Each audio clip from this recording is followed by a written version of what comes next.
بسم الله الرحمن الرحيم الحمد لله رب العالمين الرحمن الرحيم مالك يوم الدين إياك نعبد وإياك نستعين اهدنا الصراط المستقيم صراط الذين أنعمت عليهم غير المغضوب عليهم ولا الضالين.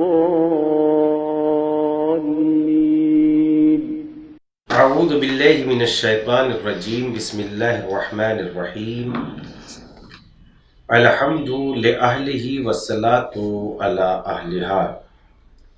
آؤ کتاب پڑھیں. اس سلسلے میں ہماری گفتگو یعنی چہردہ معصوم علیہ السلام کے حالات زندگی جو پیش کیے جا رہے ہیں، جس میں ہم کتاب رہبران معصوم علیہ السلام پیش کر رہے ہیں. گفتگو کا سلسلہ پیج نمبر 94 تک پہنچ چکا تھا. آئیے گفتگو کو شروع کرتے ہیں. اور ختم ہماری گفتگو یہاں پر ہوئی تھی کہ پیغمبر اسلام صلی اللہ علیہ وآلہ وسلم کے آخری نبی ہونے پر کیا دلائل ہیں. گفتگو کو شروع کرتے ہیں خاتمیت قرآن مجید کی نظر میں. دین اسلام کی جامعیت اور آن حضرت کی خاتمیت کو قرآن کریم نے بھی واضح الفاظ میں بیان کیا ہے، جن میں بعض اس طرح ہیں. بسم اللہ الرحمن الرحیم وَتَمَّتْ كَلِمَةُ رَبِّكَ صِدْقًا وَعَدْلًا لَا مُبَدِّلَ لِكَلِمَاتِهِ وَهُوَ السَّمِيعُ الْعَلِيمُ. آپ کے رب کا کلام صداقت اور عدالت کے ساتھ کامل ہو گیا، کسی کو اس میں تبدیلی کا حق نہیں ہے، وہ سننے اور جاننے والا ہے. سورہ انعام کی آیت نمبر 115. اس کے بعد ارشاد ہوتا ہے ما کان محمد ابا احد من رجالکم ولکن رسول اللہ وخاتم النبیین. محمد تم میں کسی مرد کے باپ نہیں ہیں، وہ تو بس اللہ کے رسول اور اس کے آخری نبی ہیں. سورہ احزاب آیت نمبر 40. لفظ خاتم تے پر زبر یا زیر کے ساتھ جہاں بھی استعمال ہوتا ہے وہ کسی جمع کی طرف مضاف ہوتا ہے. اس وقت آخری کے معنی دیتا ہے. اس آیت میں خاتم النبیین سے آخری نبی مراد ہے اور نبی رسول کی بنسبت عام ہے. اس بنا پر تمام پیغمبر نبی تھے، کوئی پیغمبر ایسا نہیں ہے جو نبی نہ ہو. لہذا یہ آیت جو رسول اللہ کو خاتم النبیین کے لقب سے یاد کر رہی ہے، اس کا مطلب یہ ہے کہ حضرت محمد مصطفیٰ صلی اللہ علیہ وآلہ وسلم تمام پیغمبروں کے آخری ہیں اور آپ کے بعد کوئی نبی یا پیغمبر نہیں آئے گا اور نہ کوئی صاحب کتاب ہی آئے گا.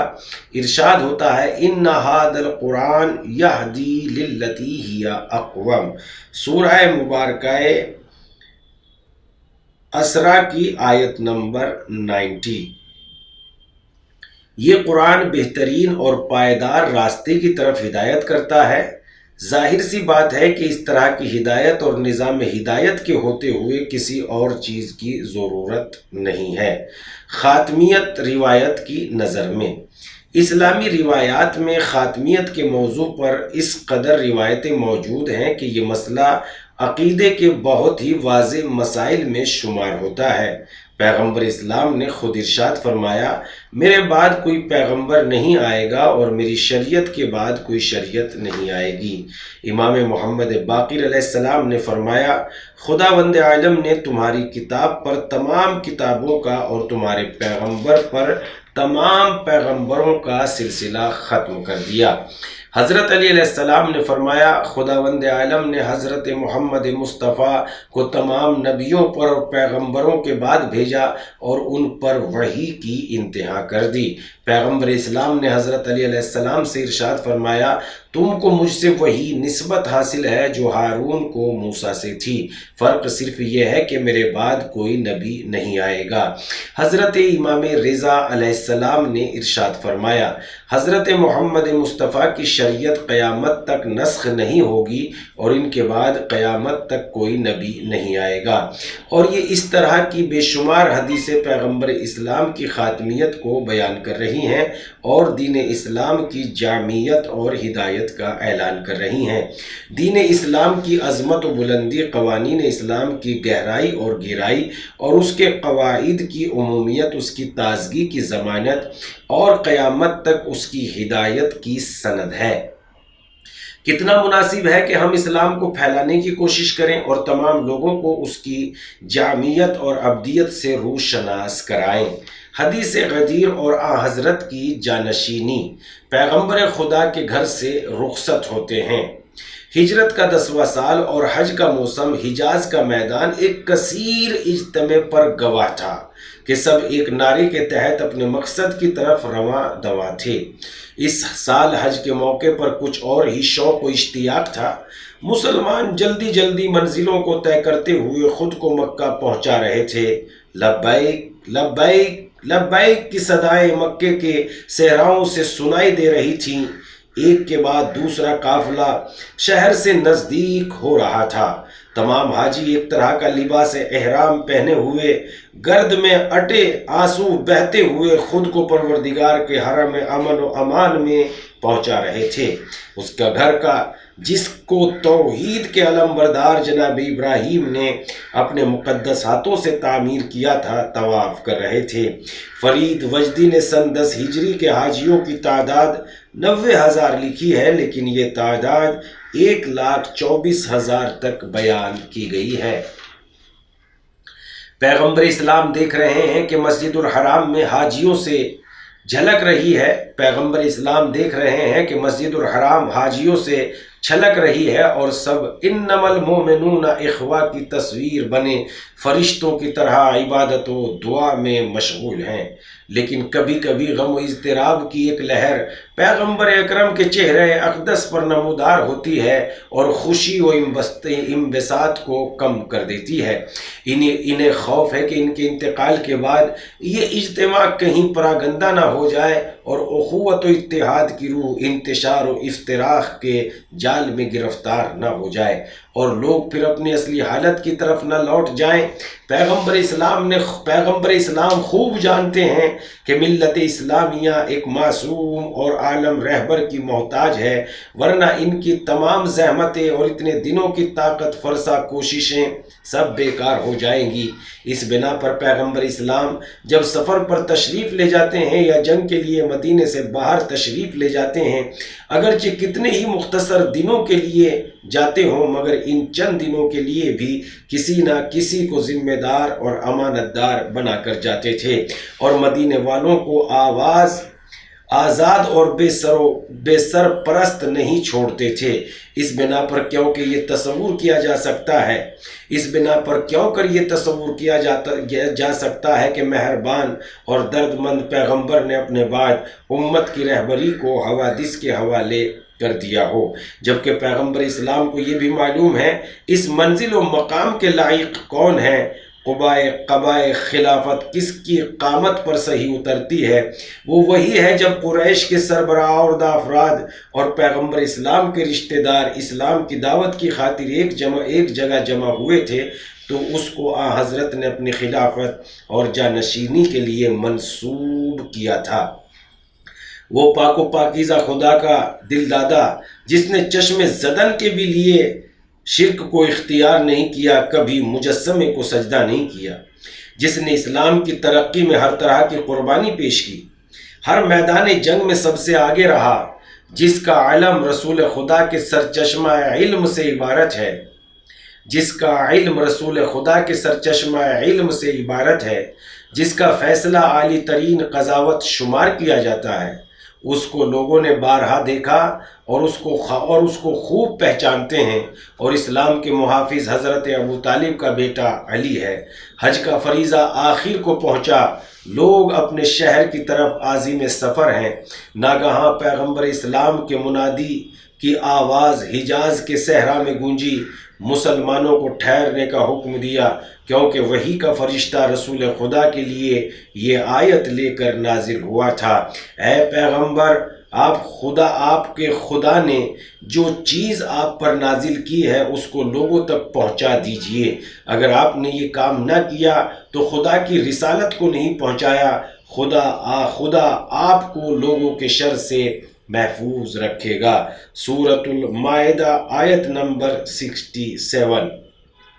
جس لہجے میں خدا نے اپنے پیغمبر کو مخاطب کیا تھا وہ صرف حضرت علی علیہ السلام کی خلافت کا سرکاری اعلان تھا، جس کے بارے میں پیغمبر اسلام کو یہ اندیشہ تھا کہ کہیں مسلمانوں کے درمیان انتشار و اختلاف نہ پیدا ہو جائے، لہذا پیغمبر اسلام ایک مناسب وقت کا انتظار کر رہے تھے۔ آیت نے نازل ہو کر اس مناسب وقت کا تعین کر دیا، لہذا تمام لوگوں کو بے آب و گیا اور تبتے ہوئے صحرا میں روکا گیا جس کا نام غدیر خم تھا، تاکہ اسلام کی روح خلافت و جانشینی کے مسئلے کو باقاعدہ واضح کر دیا جائے۔ لوگوں کو نہیں معلوم تھا کہ پیغمبر اسلام کے اس اچانک حکم کا منشا کیا ہے۔ کون سی اہم بات پیش آ گئی؟ تھوڑی دیر نہیں گزری تھی کہ نماز جماعت کا اعلان ہوا۔ نماز کے بعد جب مجمع ٹھاٹے مار رہا تھا، پیغمبر اسلام کا آسمانی اور جاذب نظر چہرہ منبر کی بلندیوں پر ظاہر ہوا، جس کو اونٹ کے پالانوں سے تیار کیا گیا تھا۔ ہر طرح گہری خاموشی چھائی ہوئی تھی۔ پیغمبر اسلام کے حکمت آمیز اور پرمعنی کلمات نے چھائے ہوئے سکوت کو توڑا۔ خداوند عالم کی حمد و ثنا کے بعد اپنے جلد گزر جانے کی ایک غمناک خبر سنائی۔ اس کے بعد فرمایا، اے لوگو، میں تمہارے لیے کیسا پیغمبر تھا؟ سب نے بایک آواز کہا، اے رسول خدا، آپ نے ہماری نصیحت میں کوئی کسر باقی نہیں رکھی، ہر طرح سے ہمیں موعظہ کیا اور ہماری تربیت کی، خدا آپ کو بہترین اجر عطا فرمائے۔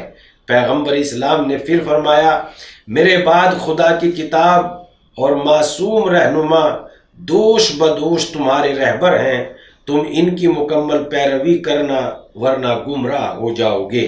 اس کے بعد حضرت علی علیہ السلام کا ہاتھ پکڑ کر بلند کیا اور اتنا بلند کیا کہ سب لوگ دیکھ لیں، پھر ارشاد فرمایا، اے لوگو، کس کو مومن پر خود ان کی ذات سے زیادہ اختیار اور ولایت حاصل ہے؟ لوگوں نے کہا، خدا اور اس کے رسول بہتر جانتے ہیں۔ پیغمبر اسلام نے فرمایا، خدا میرا مولا ہے، میں مومنین کا مولا ہوں اور مجھے مومنین پر خود ان سے زیادہ اختیارات حاصل ہیں۔ پھر بلا فاصلہ یہ فرمایا، جس کا میں مولا ہوں اور جس پر مجھے ولایت حاصل ہے، علی بھی اس کے مولا ہیں اور ان کو بھی وہی ولایت حاصل ہے۔ من کنت مولا ہو فہذا علی مولا۔ یہ جملہ 3 مرتبہ ارشاد فرمایا اور اپنے بیان کے آخر میں فرمایا، مومنین پر لازم ہے کہ یہ بات دوسروں تک پہنچا دیں۔ ابھی مجمع منتشر بھی نہیں ہوا تھا کہ یہ آیت نازل ہوئی، الیوم اکملت لکم دینکم واتممت علیکم نعمتی ورضیت لکم الاسلام دینا۔ سورہ مائدہ آیت نمبر 3۔